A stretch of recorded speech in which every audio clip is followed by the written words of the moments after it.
Şimdi sıradakine geçeceğim. Yeah!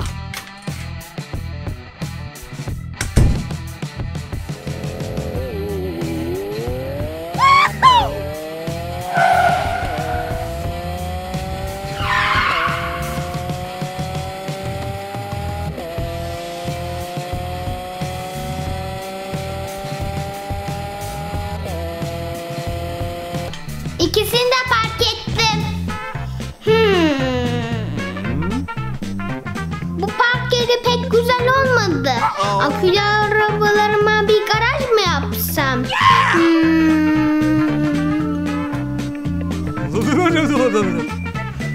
Buldum. Dayımı çağıracağım. Dayıcım, dayıcım. Run!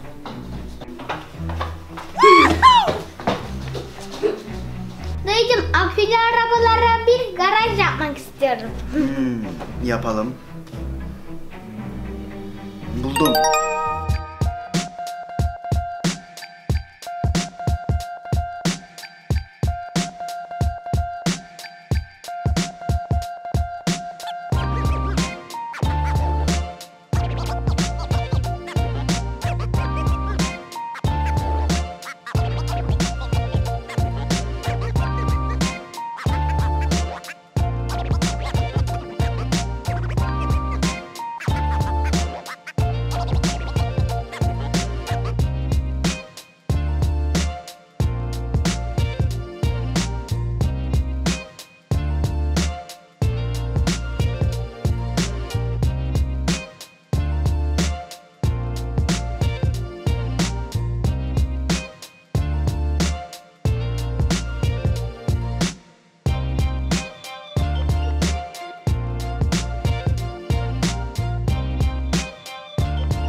Garajım oldu. Şimdi akülü arabalarımı park edeceğim.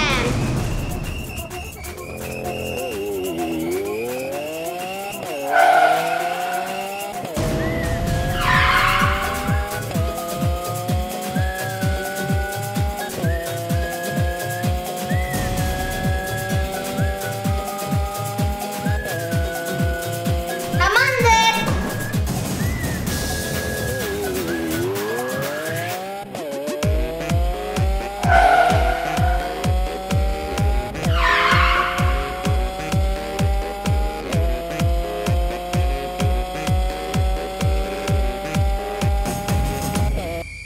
Oldu. Hepsi park edildi. Teşekkür ederim dayıcım. Garajım şahane oldu. Tamamdır. Çak. Yuhuu.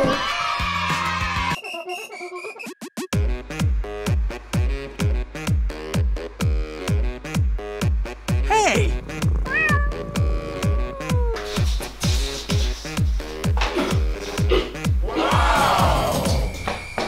Ya.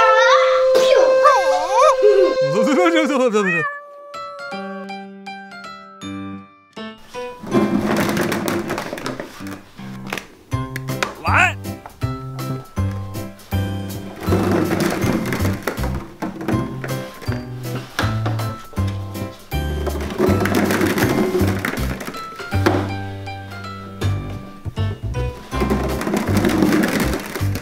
Bu top havuzunda toplar çok az. Ne yapsam ki?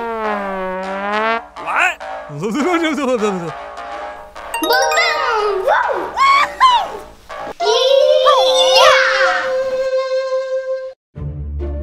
Okay, let's go. No, no, no, no! Yaşasın!